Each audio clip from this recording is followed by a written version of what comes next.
ready to begin our story?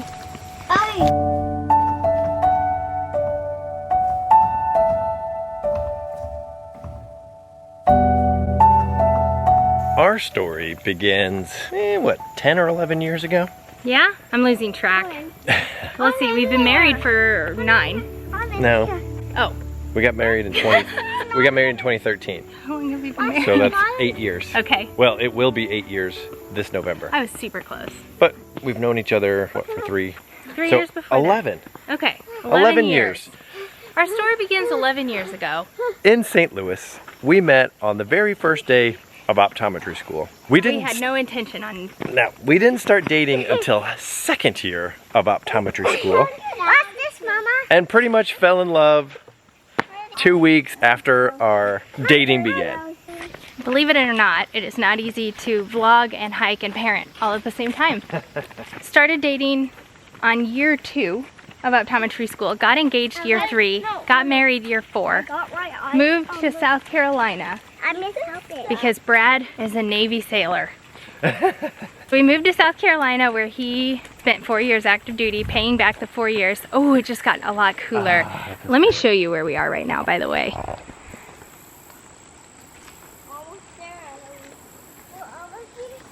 Where he paid back the 4 years that the Navy paid for his school as an active duty member of the United States Navy. It was super fun. Before meeting Brad, I never would have imagined that I would have moved to the state of South Carolina. Wasn't on my radar, but we really enjoyed living there for those 4 years. In fact, we were there for 3 and then extended for 1 more year, making it 4 total.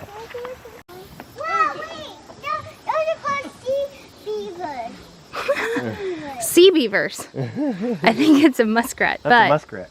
But it's close. I mean, it probably... Look at this. There's this one's an otter. This one's a beaver. This one's a mink. This one's a muskrat. They are all very, very similar, aren't they? That's duckweed. Hey, that's the stuff Hey, that we she's were right. That is duckweed. Look, that's the stuff that we were on, Mama. Look, that's the stuff that we were on. You're exactly right. Yeah, let's go, let's go.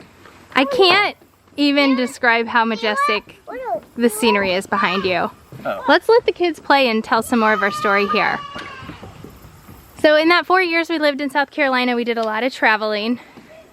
What was your favorite place to travel when we were just a Hands a down, married couple with no kids? no question about it, Asheville, North Carolina. Craft beer, hiking, nice people. What else do you need? Nothing. Except for, well, our first anniversary rolled around. We were enjoying the heck out of married life. I think even our second anniversary rolled around, and maybe our third, or like almost our third. And then we were like, you know what? I think we're ready to have kids.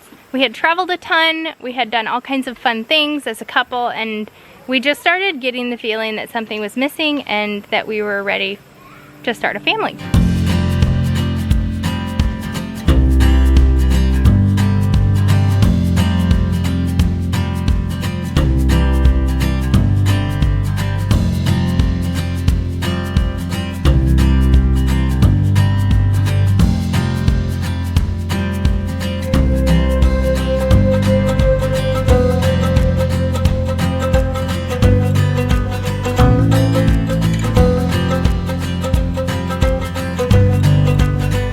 We started trying to get pregnant and nothing happened.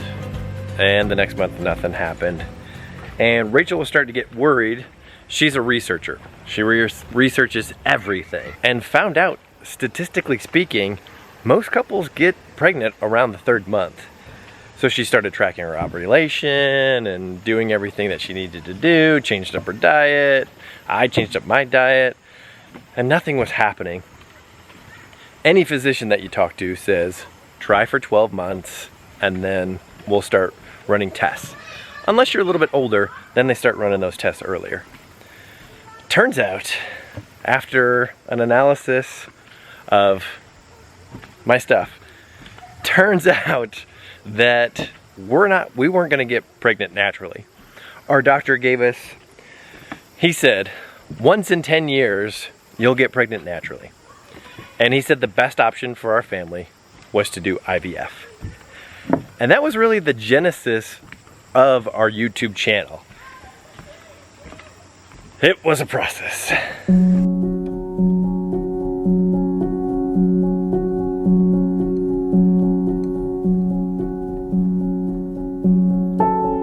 IVF was super daunting for me, so I researched like crazy and tried to get a feel for what was coming. And it's also a lot of waiting. That was the worst part of the whole thing for me. Like the shots, those kind of stink, but the worst part was delays and waiting. So I had in my mind that if we started IVF this month, we would probably be pregnant like 2 months later. And then there was delays. My hormones got crazy. I mean, I didn't show that my hormones were crazy. I was very even keeled. Unlike there. So really the worst part of IVF for me personally was just the mental turmoil and the mental, you just have to be so strong mentally to like get through it, and that isn't necessarily my forte. I've been pretty open on our channel about how I suffer with anxiety for sure, and then depression, specifically postpartum and peripartum. So like something as big in life as IVF was tough for me. Same with pregnancy, same with postpartum. But yeah, I think what I've learned through all that is that our relationship is so strong, and shortcomings that I have are strengths of Brad's, and we just like blend together as a perfect team. So IVF came and went, and on May 5th, we transferred 2 embryos out of 4. And that's the point that we really started sharing on YouTube, is it wasn't the egg retrieval of IVF, it was like the embryo transfer. We had already done our egg retrieval. So right around the embryo transfers when we started our YouTube channel, and then we started sharing everything. I mean, I did pregnancy updates that whole entire pregnancy, and I think some of my favorite moments that we've shared on YouTube were in that 9 months. It was the first time I ever grew a belly. I remember being obsessed over when it was going to show. Do you remember that? Oh yeah. I would like flat and like try to make it show, and Yeah. but then like their gender reveal, we found out that we were having a boy and a girl on camera, and we have that memory to look back on, and we actually did it by smashing cupcakes in each other's face. So yeah, a lot of fun moments that culminated with the twins being born in a snowstorm in South Carolina for the first time in like 60 or 70 years. We had 2 healthy, beautiful babies, a boy and a girl, Berend and Lyndle. And they're thriving, that's for sure. Speed up the process about 12, 13 months. Rachel and I decided that we were going to gear up to transfer another embryo. So Rachel went off for birth control, and we conceived naturally. And she gave me the surprise of a lifetime. So, no, we're not going to get pregnant naturally, unfortunately. Like if we were to see one of these, it would only be You just had that in your pocket? if we did IVF, unless a miracle happened.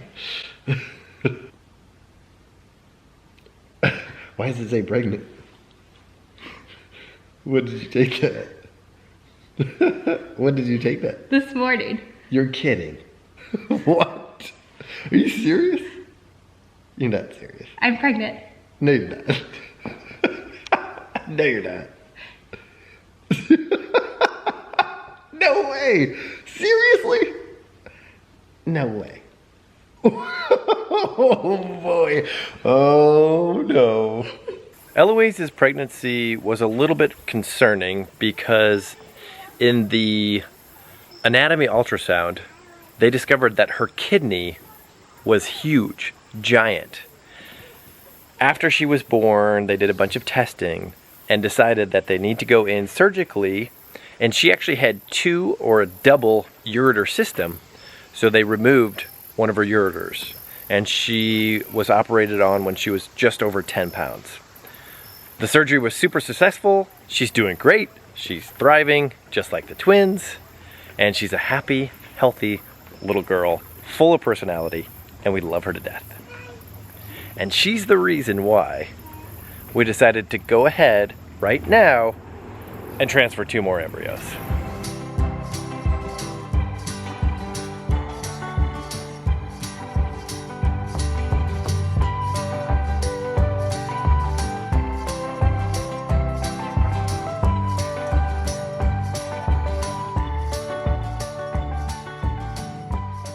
However, we have also shared like some of our biggest struggles on this channel, and I think that's what I love about vlog channels, is that you experience the ups and downs with the families that you grow attached to, and you feel like you're experiencing them for yourself, and you cheer for people's accomplishments and good things, and you mourn losses with them too.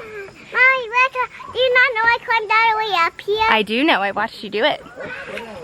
Come here. I'll help you down. Whee! Thank you. You're welcome. At times we pull back and we wonder if we're oversharing, and at other times it becomes so clear that what we're doing is helping some people. We initially started the channel just because we felt so alone with our infertility, and once we started sharing, we realized how not alone we were. And there's been countless other things that, despite us being outspoken and being like a real family and just posting our lives, that other people can relate to anxiety and depression, for example, and just things like that. The struggle, especially the struggle with are we or are we not going to have more children after having twins, and then a surprise. And I think that was like some of the most raw moments that we had were centered around that conversation, because there was a pretty good time frame where I was sure we were gonna have more kids, or that we wanted to, and Brad was sure that we were not. And that's a very real conversation in people's lives these days, and I just felt like that was an important thing to talk about, so that if other people are going through that same type of struggle, they know they're not alone.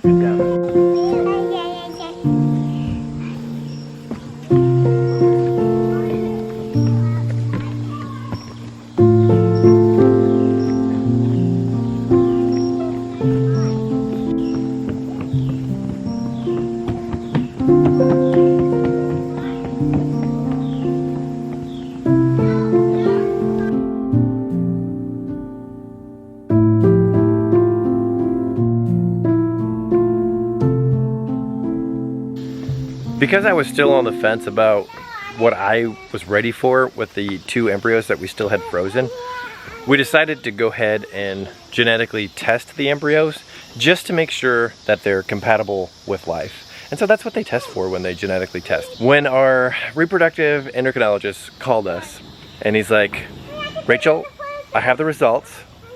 They're both genetically normal. And then he said, we also know the genders. Do you want to know? And Rachel and I looked at each other, paused, and she's like, yeah. And Dr. Slowy was like, and Rachel's like on her iWatch during this conversation. No, I do. And then he said, they're both girls. And that's the second that I pictured our family. I pictured it as having 5 with 4 little girls running around the house. So that's the moment that changed my mind, and I was ready to move forward with the process. So the question of whether or not we wanted to have more children was sort of already answered for us in some people's eyes, because we have 2 remaining embryos frozen.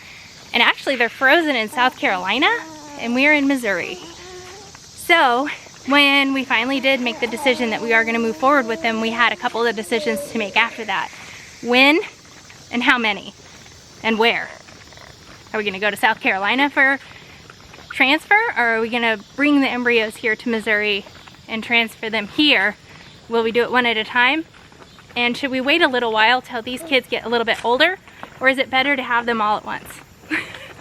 That's a lot of questions. That's a lot of questions. That's a lot of heavy questions. Right. I have 1 buckle on, 2 buckles on, and 1 buckle off. I like how she correctly uses the term otherwise.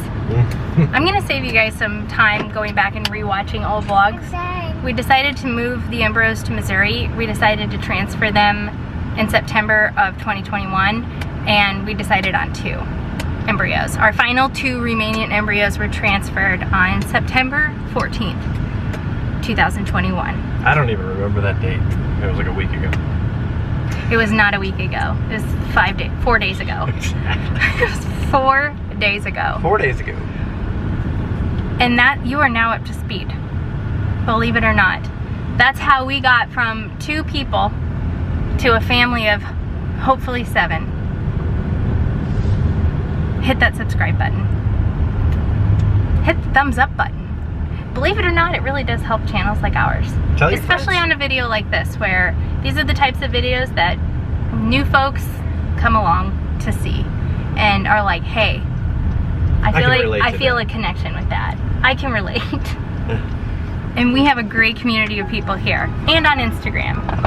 Instagram, we're always a little bit more ahead than on YouTube, so if you're new, get used to it. That's just how it is. It's just how it is. All right, water.